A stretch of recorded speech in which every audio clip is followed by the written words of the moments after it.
Students to my video. और students आज के इस वीडियो में हम जो चैप्टर पढ़ने जा रहे हैं एक तरीके से आपके लिए वन शॉट होने वाला है। देखिए मेरे को ये तो नहीं पता रहता कि भाई मैं आज के इस लेक्चर में कंप्लीट करा पाऊंगा ये चैप्टर या नहीं। So human I and colourful world हम लोग पढ़ने जा रहे हैं, तो ये मे भी वन शॉट हो सकता है या फिर इसका मैं सेकंड पार्ट लाऊं। मैं तो चाहूंगा कि ज्यादा से ज्यादा इसके जो टॉपिक है वो फर्स्ट ही में कंप्लीट कर दूं, मेरे को सेकंड ना लाना पड़े, ताकि आप एक ही वीडियो देके अपने एग्जाम क्लियर कर दें। मैं आपको बता रहा हूँ कि इसके बाहर आपके क्वेश्चंस ज्यादा नहीं आने वाले, इवन एक क्वेश्चन आपके इसके बाहर नहीं आएगा इस चैप्टर के अंदर से, मैं जिसने इसमें पढ़ाऊंगा। सो बिना किसी टाइम वेस्ट किए चलिए जल्दी से शुरू करते हैं human I and colourful world, और लगभग कम से कम 15 से 20 मिनट के अंदर इसे कंप्लीट करते हैं। So human I and colourful world, मैं इसमें ह्यूमन आई के बारे में नहीं बताने वाला, मायोपिया, हाइपरमेट्रोपिया, प्रेसबायोपिया ये सब नहीं बताऊंगा भाई। इसमें तो बहुत ही बेसिक चीज होती है, बड़ी बेसिक चीज होती है यार, ये सब कौन बताता है। आप कह रहे हो तो भाई बता ही देता हूँ। आप सोच रहे हो कि क्यों भाई वीडियो कैंसिल मारो, चलो बता ही देता हूँ। मैं मोटा मोटा वन शॉट कर रहे तो पहले आते हैं हम लोग ह्यूमन आई पे। किस पे आते हैं? ह्यूमन आई पे। सो हम लोगों को पहले कुछ इस टाइप से ऐसे ले जाओ, एक आई का डायग्राम बनाएंगे। अगर आप स्टेट बोर्ड से पढ़ रहे हो तो आई थिंक मेरे को यूपी बोर्ड का इतना नॉलेज है कि जो यूपी बोर्ड है उसमें ह्यूमन आई का डायग्राम आ जाता है। सीबीएसई में खैर अभी तक तो लगता नहीं कि आएगा, सीबीएसई में जल्दी नहीं आता। तो चलिए शुरू करते हैं।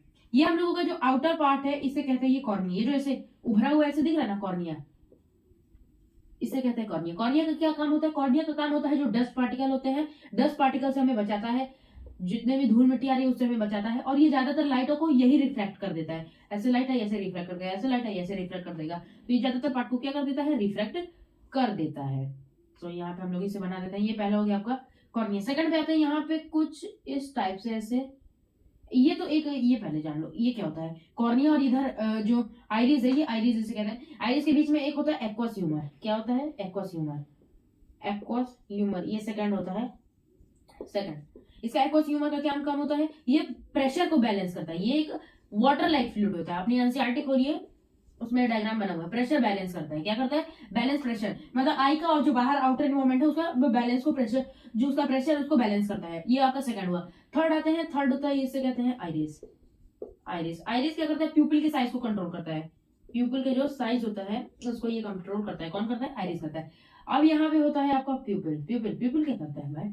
प्यूपिल हम लोगों का करता है जो अमाउंट ऑफ लाइट हम लोगों की कितनी आ रही है, कितनी अमाउंट ऑफ, मतलब कितनी लाइट आनी चाहिए कितनी नहीं आनी चाहिए, अमाउंट ऑफ लाइट को ये रेगुलेट करता है। Regulate amount of light entering in the eye, इसे हम लोग कहते हैं प्यूपिल। ओके, अब आ जाते हैं यहाँ पे। ये आपकी हो गई सिलरी मसल्स और ये आपकी हो गई लेंस। अच्छा नहीं लग रहा भाई, ये वाला अच्छा नहीं लग रहा। ये ऐसे एक सिलरी मसल, ये कैसे, ये हो गया आपका आई लेंस। इसे पहले सिलरी मसल समझते हैं। सिलरी मसल्स क्या होती है? ये जो आइलैंड्स के ऊपर ऊपर ये जो दोनों लगी होती है इसे कहते हैं सिलरी मसल्स। सिलरी मसल्स क्या करती है? जो हम लोगों के पहले इसके ऊपर ऐसे इसको बैलेंस करती है, और ये इसके जो हम लोगों का ये जो क्रिस्टलाइन लेंस है इसके फोकल लेंथ को एडजस्ट करती है कि अगर दूर का देखना है तो कैसा फोकल लेंथ होना चाहिए, पास का देखना है तो उसको ऐसे बढ़ाती घटाती है, फोकल लेंथ को थिक करती थिन करती है। ये हम लोगों की क्रिस्टलाइन लेंस। ये कौन सी लेंस होती है? कॉन्वेक्स लेंस होती है। कैसी लेंस होती है? Convex lens. तो कॉन्वेक्स लेंस हम लोग पहले पढ़ चुके हैं अपने फर्स्ट चैप्टर में। ऐसे अगर कॉन्वेक्स लेंस होता है तो ऐसे कुछ इस टाइप से ऐसे रिफ्लेक्ट करती है, ठीक। तो लाइट आएगी ऐसे ही रिफ्लेक्ट करेगी। ये जो इतना बड़ा ये जो आपको 7th वाला दिख रहा है इसे हम लोग कहते हैं विट्रस ह्यूमर। क्या कहते हैं? Vitreous humour. ये जो आई की स्फेरिकल शेप है उसको बैलेंस करता है। क्या करता है? आई की स्फेरिकल शेप को बैलेंस करता है। ये आप क्या हो गया? रेटिना। ये हमारा हो गया रेटिना। रेटिना पे क्या होगा? रेटिना एक इंपॉर्टेंट है, सब क्वेश्चन पूछा जाता है। देखिए जो हम लोगों की लाइट आएगी कुछ इस टाइप से आएगी, और जो ये जो कॉन्वेक्स लेंस है, फॉर एग्जाम्पल ये जो दो लाइट आई, ये कॉन्वेक्स लेंस में क्या करे? ऐसे रिफ्रैक्ट हुई, रिफ्रैक्ट होके इमेज तो कहीं बनेगी। अब वो इमेज कहाँ बनेगी? इमेज बनेगी रेटिना के ऊपर। सो इमेज हमेशा कहाँ बनती है? रेटिना के ऊपर बनती है। इमेज जो कैसी बनती है? रेटिना के ऊपर। और वो कैसी होती है? रियल होती है। रियल के साथ प्लस इन्वर्टेड मिलता है। मतलब कि मैं जो आपको पढ़ा रहा हूँ वो उल्टा है। मतलब अब जो भी आप रियलिटी में देखते हो क्या उल्टा है? आप जो आप अपने आसपास पेड़ देख रहे हो वो असलियत में उल्टे हैं। हाँ, आपको ऐसे ही दिखेगा, बट हम लोगों का ब्रेन जो होता है ना, ब्रेन उसे चेंज कर देता है, इन्वर्टेड से उसको अपराइट बना देता है हम लोगों का ब्रेन। यहाँ पे क्या होता है? अब ब्रेन तक ये बात कैसे जाएगी? ब्रेन तक ये बात ले जाता है यहाँ पे ऑप्टिकल नर्व होता है। क्या होता है ये? Optical nerve. ऑप्टिकल नर्व ये ब्रेन से जितना भी इमेज बनी है, इमेज के बारे में सब डिटेल ऑप्टिकल नर्व लेके जाता है। तो हम लोग का ह्यूमन आई का सेक्शन खत्म हुआ। यहाँ पे आई हो आपको ह्यूमन आई समझ में आ गया होगा। अब आते हैं ह्यूमन आई के डिफेक्ट पे, पावर ऑफ अकोमोडेशन, ये सब क्या होता है। अब आइए हम लोग समझते हैं पावर ऑफ अकोमोडेशन क्या होता है। पावर ऑफ अकोमोडेशन मतलब होता है ये एक आई की ऐसी एबिलिटी होती है, the ability of eye to change its focal length while seeing near object और डिस्टेंस ऑब्जेक्ट। मतलब कि हम लोगों के जो ये ऐसे हम लोगों का ये लेंस हो गया, ये हो गया सिलरी मसल्स, ठीक। हाँ, ये हम लोगों की आई की पावर ऑफ अकोमोडेशन मतलब होता है हम लोगों की आई की एक ऐसी एबिलिटी होती है जिससे वो अपने फोकल लेंथ को चेंज कर सकती है, मतलब बढ़ा घटा सकती है जब हमें दूर का ऑब्जेक्ट देखना हो या पास का ऑब्जेक्ट देखना हो। अभी मैं समझाता हूँ कैसे पावर ऑफ अकोमोडेशन, ठीक। मान लीजिए एक ऑब्जेक्ट रखा है बहुत ही दूर, ठीक, हम लोगों की आई से दूर रखा है, ऑलमोस्ट मान लीजिए इन्फिनिटी पे रखा है, मान लेते हैं। अब वो वाला इन्फिनिटी मतलब दिखाई ही नहीं दे रहा, ऐसा इन्फिनिटी, ठीक, इन्फिनिटी पे एक ऑब्जेक्ट यहाँ पे हम लोगों का रखा हुआ है। तो हम लोग की जब आई होगी ना, जब इसे देख रहे होगे तो हम लोगों का जो ये सिलरी मसल्स होंगे ना रिलैक्स्ड होंगे, एकदम कैसे होंगे, ऐसे रिलैक्स्ड होंगे, जिससे हम लोगों को दूर कैसे इन्फिनिटी का दिखेगा, क्या होगा, दूर का हम लोगों को दिखेगा, रिलैक्स्ड होगा, जिसकी वजह से ये क्या होगी, थिन होगी, मतलब पतली होगी, जो लोगों की लेंस होगी थिन होगी। ये इंपॉर्टेंट क्वेश्चन, इसे क्वेश्चन बन जाते हैं, ठीक। मतलब जब हमें दूर का देखना होता है तो हम लोगों की जो सिलरी मसल्स होती है वो रिलैक्स्ड होती है, कैसी होती है, रिलैक्स्ड होती है, और जो हम लोगों का आई लेंस होता है वो एकदम थिन होता है। मान लीजिए अब इसी को हम लोग क्या करते थे, एकदम पास में यहीं पे कर रहे हैं, तो हम लोगों की आईलेंस को क्या करना पड़ेगा, कॉन्ट्रैक्ट करना पड़ेगा। अब हमें क्या करना है, कॉन्ट्रैक्ट कर रहे हैं हम लोग की आईलेंस, जिससे थिक हो जाएगी। अब कॉन्ट्रैक्ट करेंगे तो भाई लेंस तो थिक होगी। अब देखिए जैसे ऐसे कर देंगे तो ये इसके फोकल लेंथ में तो बड़ा ऐसे इधर की साइड हो जाएगी, जो कि क्या हो जाएगी, चेंज हो जाएगी फोकल लेंथ, मतलब लेंस कैसी हो जाएगी, थिक हो जाएगी। तो यही है पावर ऑफ अकोमोडेशन। आपसे डेफिनेशन पूछे तो सीधा लिख देना, the ability of eye to see, it is the ability of eye to see near and short side near object और distance object by changing its focal length, ठीक। बस इतने पावर ऑफ अकोमोडेशन में लिख सकते हैं, बाकी पावर ऑफ अकोमोडेशन मैंने समझा दिया।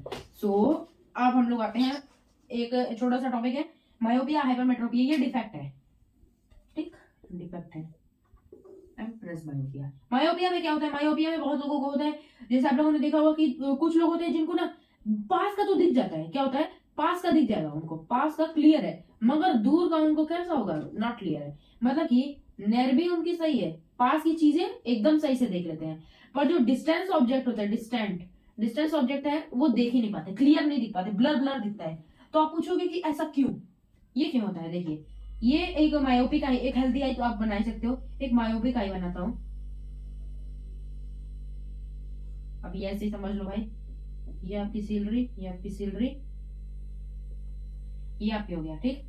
इसमें क्या होता है, जो इमेज होती है इधर ही बन जाती है, कैसी बन जाती है, इधर ही एक रे आई ऐसे पहले ही इमेज बन जाएगी, रेटिना के पहले। ये आपकी मान लीजिए रेटिना है, तो रेटिना के पहले ही आपकी इमेज यहीं पे मान लो बन गई, तो आपको ब्लर ब्लर दिखाई देने लगती है, मतलब इसीलिए आपको दूर की चीजें दिखाई नहीं देती। तो ये कैसे सही होती है, इसका सही करने का एक तरीका है, यहाँ पे आप डाइवर्जिंग लेंस लगा दो, एक डाइवर्जिंग लेंस यानी कॉन्केव लेंस लगा दो। अब ये क्या करेगी, दूर से ऐसे दूर एकदम आएगी, और तब ये ले जाके यहाँ पे रेटिना पे बनाएगी, दूर आएगी, पैरेलल रेज एकदम आएंगी, एकदम पैरेलल रेज आएंगी। जब दूर की जो रेज होती है जो डाइवर्ज हो गई, अब दूर से ही आ रही है, तब वो पैरेलल एकदम करके पास में एकदम लाके यहाँ पे आपके रेटिना पे बना देगा, ठीक। तो ये होता है आपका मायोपिया के अंदर। आपको कैसा करेक्शन लेंस होना चाहिए, ये वाला लेंस, इसे क्या कहते हैं, कॉन्केव लेंस कहते हैं, कैसे कहते हैं, कॉन्केव लेंस। हाइपरमेट्रोपिया की बात करते हैं भाई, हाइपरमेट्रोपिया इसमें क्या होता है, जस्ट इसका ऑपोजिट, जो लोग होते हैं दूर का तो सही से देख लेते हैं, दूर का सही से देख लेते हैं, मगर पास का नहीं देख पाते। पास का मतलब कि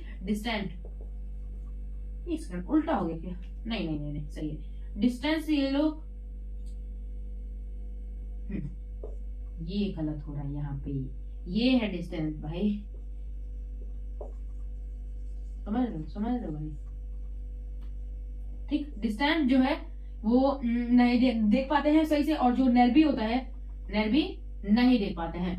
आपने अपने दादाजी को देखा होगा, जब भी न्यूज़पेपर पढ़ते हैं तो चश्मा मंगवाते हैं, ताकि क्योंकि वो पास से नहीं देख पाते। क्यों नहीं देख पाते, और चलो अब पता लगाते हैं क्यों नहीं देख पाते।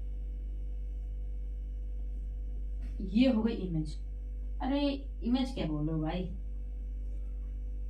सिलरी आई है भाई, आई रे आई पीछे बन जा रही है इमेज, रेटिना के ही पीछे बन जा रही है, जो आपकी इमेज बन रही है रिफ्रैक्ट होकर रेटिना के ही पीछे बन जा रही है। मतलब कि ये आपका जो लेंस है ये खराब हो गया है, ये लेंस ही खराब हो गया है, इसलिए इमेज तो पीछे बन रही है। अब पीछे बन रही है तो भाई पास की चीजें दिखाई नहीं दे रही है, तो क्या किया जाए, जस्ट मतलब ये वाली लेंस खराब हुई है तो भाई यही वाली लेंस का चश्मा लगवाएंगे ना, तो कॉन्वेक्स लेंस ही लगवाओ। कॉन्वेक्स लेंस से ये क्या, वापस से इमेज रेटिना पे ही बनाने लगेगी, ये आपके हाइपरमेट्रोपिया में होता है। प्रेस बायोपिया में इसे हैरी पॉटर का चश्मा लगवाते हैं, ठीक, हैरी पॉटर वाला बाइफोकल लगाते हैं। कुछ लोग होते हैं जिनको ना ये ओल्ड एज हाइपरमेट्रोपिया इसे कहते हैं, प्रेस बायोपिया को ओल्ड एज हाइपरमेट्रोपिया कहते हैं। क्यों? क्योंकि जो देखिए कुछ लोग होते हैं ना वो पास का देख पाते हैं ना दूर का देख पाते हैं, ना पास का देख पाते हैं ना दूर का देख पाते हैं। ये जब लोग बूढ़े हो जाते हैं तो उनको ना दूर का दिखाई देता है ना पास का दिखाई देता है, तो क्या करें भाई, उनको बाइफोकल लेंस लगवाई जाती है। ये बाइफोकल लेंस है, गांधी जी का जैसे चश्मा होता है, ड्राइंग पे बन जाना, ठीक। एक साइड इसका कॉन्केव होता है, एक कॉन्वेक्स होता है। तो ये आपका यहाँ पे पावर ऑफ अकोमोडेशन खत्म हुआ, और यहाँ पे मैंने आपको defect of myopia, defect of vision बता दिया है, मायोपिया, हाइपरमेट्रोपिया, प्रेस बायोपिया, इतना ही आपके सिलेबस में है। अब हम लोग एक टॉपिक कंप्लीट करते हैं, उसके बाद हम लोग खत्म करेंगे ये लेक्चर, भाई बहुत लंबा जा रहा है। So let's run. हम लोगों को एक प्रिज्म लेना है। प्रिज्म मेरे को बताने की जरूरत नहीं होती है कि क्या होता है प्रिज्म, आपको पता ही होगा। प्रिज्म से हम लोग एक मोनोक्रोमेटिक लाइट भेज रहे हैं। मोनोक्रोमेटिक लाइट मतलब जिसमें सिंगल कलर होता है, यानी कि व्हाइट लाइट हम लोग भेज रहे हैं यहाँ से। क्या? White light. हम लोगों ने यहाँ से व्हाइट लाइट भेजा तो ये क्या होगी, 7 कलर में टूट जाएगी। 1 2 3 4 5 6 7। इन सातों कलर को VIBGYOR विब्योर कहते हैं। Violet, indigo, blue, green, yellow, orange, red. Blue colour इतने 7 कलर में टूट जाती है। इसी फिनोमिना को हम लोग डिस्पर्शन कहते हैं। डेफिनेशन आपको खुद लिखनी है, या फिर अगर आप चाहें तो मेरे नोट्स से पढ़ सकते हैं। अगर आप कहेंगे तो मैं आपको कमेंट में पिन कर दूंगा, अगर आपको कमेंट नोट्स की जरूरत है तो, ठीक। मेरा हैंड रिटन नोट्स है। विब्योर में टूट जाती है, तो इसे इस फिनोमिना को हम लोग क्या कहते हैं, dispersion. The splitting of white light into 7 constituent colours is called dispersion. अब आते हैं डिस्पर्शन। अब हमको क्या करना है, एक हम लोग, मेरे दिमाग में, मैं ऐसा तो मैंने कर लिया, अब साइंटिस्ट के दिमाग में आया कि भाई क्यों ना मैं व्हाइट लाइट दोबारा बनानी है, तो क्या करें, कोई बात नहीं भाई, बस बना दो आराम से। ये लिए एक, अब जस्ट एक उल्टा प्रिज्म ले लेंगे। क्या कर लेंगे, जस्ट उल्टा प्रिज्म ले लेंगे। अब ये कैसे होगा, देखो ये यहाँ से व्हाइट लाइट हमने डाली तो ये 7 कलर में टूटेगी। 1 2 3 4 5 6 और ये 7 कलर में टूट गई यहाँ पे। अब 7 कलर में टूटने के बाद ये जो हम लोगों ने प्रिज्म ही उल्टा कर रखा है, तो ये सब एक, ऐसा करने पे पता चला कि एक सिंगल लाइट निकल रही है। 3 लाइट क्यों बना भाई, गलत। यहाँ पे एक सिंगल लाइट निकली, तो हम लोगों को इस फिनोमेना को हम लोग कहते हैं recombination. Recombination of white light, ठीक। मतलब कि पहले हम लोगों ने इसे 7 कलर में तोड़ा, फिर 7 कलर में से तोड़ के वापस जोड़ दिया, रिकॉम्बिनेशन कर दिया, उल्टा प्रिज्म लगा के। हमें हमेशा इस फिनोमेना में प्रिज्म उल्टा रखना है, इस फिनोमेना में उल्टा प्रिज्म मत रख देना। इसमें व्हाइट लाइट ही निकलेगी, जाओ, ठीक। इसमें ऐसा नहीं होने वाला है। तो यहाँ पर डिस्पर्शन का केस खत्म हुआ। आपके सिलेबस में और क्या है, एटमॉस्फेरिक रिफ्रैक्शन है, खत्म कर देते हैं। एटमॉस्फेरिक रिफ्रैक्शन, एटमॉस्फेरिक रिफ्रैक्शन की तब तक आप लोग डेफिनेशन लिख लीजिए। The refraction occurred by the atmosphere and it's layers is called atmospheric refraction. क्या कहते हैं, एटमॉस्फेरिक रिफ्रैक्शन। डेफिनेशन नहीं बोलूंगा दोबारा, तो वीडियो दोबारा देखो। एटमॉस्फेरिक रिफ्रैक्शन आगे लिख लेना भाई। इसमें आपका क्या आता है, ट्विंकलिंग ऑफ स्टार्स, और जो पहला है advance sunrise and delayed sunset. ये आप होराइजन पे खड़े हो, अर्थ में क्यों हो, इतना भाई नहीं बनाऊंगा। ये आप लोग, आपने देखा होगा कि अगर न्यूज़पेपर में आपने मान लीजिए देखा कि 5 बजे 5:02 पे कल सुबह सूरज निकलने वाला है। 5:02 पे आपने ये तारीख नोट कर ली, मतलब टाइमिंग नोट कर ली। 5:02 पे आप गए, 5:01 पे छत पे आपने देखा, अरे भाई नहीं 5:01 की क्यों, आपने 4:58 पे चले गए, पहले जाना चाहिए ना, आप 4:58 पे चले गए। आपने देखा कि अच्छा चलो सन नहीं निकला है। आपने जैसे देखा 5 बजे सन निकल आया, आपने कहा 2 मिनट पहले कैसे भाई, 2 मिनट पहले सन कैसे निकला, ये तो झूठ बता रहे। 5:02 पे भी बता गया था, ये एडवांस सनराइज कैसे हो गया। फिर आपने देखा कि न्यूज़पेपर में वही वाला न्यूज़पेपर उठा के पढ़े, नीचे लिखा था कि आपको आज मान लीजिए 7 बजे सनसेट हो जाएगा, मतलब 7 बजे जो सूरज होगा डूब जाएगा। तो ठीक है भाई कोई बात नहीं, 7 बजे डूब जाएगा। आप गए 7 बजे, अभी भी सन है, 7:01 हो गया, अभी भी सन है, 7:02 हुआ तब जाके सूरज डूबा। ऐसा क्यों, आइए फिनोमेना को समझते हैं भाई। फिजिक्स है, एवरीथिंग इज फिजिक्स भाई, फिजिक्स इज फिजिक्स, ठीक। Everywhere is you can apply physics. आइए, ये है होराइजन। होराइजन क्या होता है, एक ऐसी जगह जहां पे अर्थ और स्काई दोनों अपीयर होते हैं कि आपस में मीट कर रहे हैं, ठीक ना। होराइजन ऐसा होता है। आप यहाँ पे हो गए खड़े, आप होराइजन पे जाके खड़े हो, ठीक ना, अपने छत पे मत चलना, होराइजन पे ही जाओ, हॉराइजन पे ऐसे ये सब फिनोमेना मिलेंगे। आप चले गए तो एक्चुअल में क्या होता है, आप ये एक्चुअल में ये एक्चुअल सन है। एक्चुअल सन क्या है, मान लीजिए आप 5:02 पे सूरज निकलने वाला था ना, एडवांस सनराइज 5:02 पे, आप 5 बजे आप यहाँ पे खड़े हो, टाइमिंग नोट करो भाई 5:00 AM, 5 बजे चले गए। आपको टाइमिंग कितने की दे रखी थी, 5:02 AM, 5:02 पे ये सन है। तो देखिए हॉराइजन कुछ इस टाइप का होता है। तो जो सन की जो रेज जा रही होती है वो यहाँ से डेंसर टू रेयर से जा रही होती है, रिफ्रैक्ट होके ये आपकी आईज पे ऐसे मिलती है। आईज पे यहाँ पे ऐसे ऐसे ये ले जाएंगे, ये बना आपका सन। समझ रहे हो ना मैं क्या बोल रहा हूँ, समझ रहे हो ना? ठीक, ये आपको सन दिख रहा है, मतलब आपको वर्चुअल सन दिख रहा है। असली सन आपको 5:02 पे असली सन दिखेगा। 5 बजे तो आपको नकली वाला दिखा रहा है, 5:02 पे आपको दिखाएगा। ठीक, तो एक्चुअल में नहीं हुआ क्या, देखिए आप 5 बजे जब गए, आप 5 बजे सुबह के गए तो यहाँ पे सन होराइजन के नीचे था और सन निकला ही नहीं था। एक्चुअल में सन 5 बजे निकला ही नहीं है भाई। तो उसकी जो रेज है रिफ्रैक्ट होके आपकी आंखों में पड़ रही है और आपको ऐसा लग रहा है कि सन यहाँ पे, अब रिफ्रैक्ट हुई तो आपको वर्चुअल इमेज आपकी आंख बनाई देगी। तो यहाँ पे वर्चुअल ऐसा मतलब प्रतीत होता है कि यहाँ पे सन है, ये आपको वर्चुअल वाला दिखाता है। आपको 5 बजे वर्चुअल वाला दिखता है, उसने सही लिखा था न्यूज़पेपर में 5 बजे सूरज दिखेगा, असली सूरज दिखेगा भाई। आपको 5:02 पे असली सूरज दिखेगा। आपको ये जो दिख रहा है ये तो नकली सूरज है। ऐसा सेम कि जिसका उल्टा ही कर देते हैं बस, एटमॉस्फेरिक जो डिलेड सनसेट होता है। तो advance sunrise and delayed sunset, I hope आपको समझ में आ गया होगा। अब आते हैं हम लोग कौन से टॉपिक पे, एटमॉस्फेरिक रिफ्रैक्शन में जो एक टॉपिक होता है, जो स्टार होते हैं, स्टार की जो